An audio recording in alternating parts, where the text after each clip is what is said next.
Përshëndetje përsëri këtu nga zyra ime, sepse ka një tjetër lajm shumë të mirë në projekt buxhetin 2026, i cili është fillimi i praktikës së indeksimit vjetor edhe për pagat e punonjësve të sektorit publik, qoftë në nivel qendror, qoftë në nivel vendor, të cilat do të korrektohen çdo vit në bazë të inflacionit.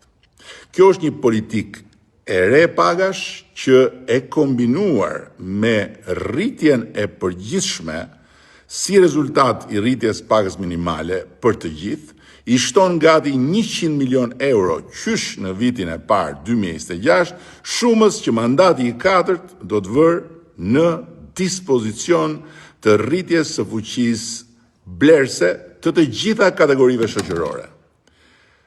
Kështu, konkretisht, 10.600 punonjës shërbimi, sanitare, shofer, teknik, protokollist, arkivist, magazinier, do të përfitojnë nga rritja e pagës minimale me 10.000 lekë të reja në muaj. Për specialistët administratës publike, rritja do të jetë 5.000 lekë të reja. Mësuesit do të përfitojnë pagë 3.000 lekë të reja më shumë në muaj.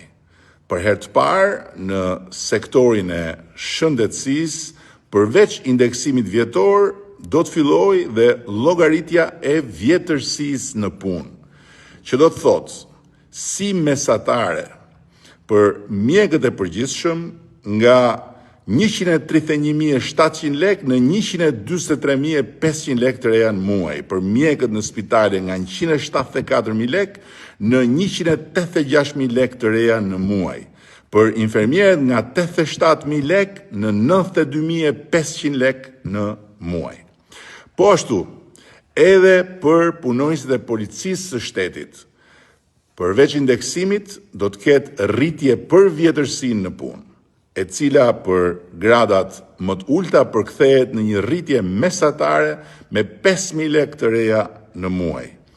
E thënë ndryshe, për një punonjës me vjetërsi mesatare 15 vjet, sipas gradave, pagat rriten si më poshtë. Për inspektorët e thjesht, nga 80.500 lekë të reja në 84.500 lekë të reja, plus shtesa për kushtet e punës dhe ushqimit, që e çon pagën mesatarisht në 100.000 lekë të reja.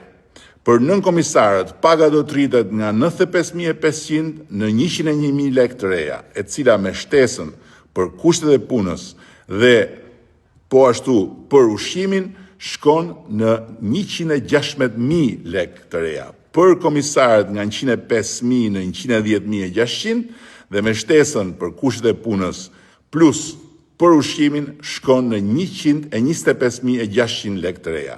Dhe për drejtuesit e thjesht, nga 130.500 paga do të shkojnë 141.450 lekë të reja, që me shtesën dhe me ushqimin bëhet mesatarisht 156.450 lekë të reja.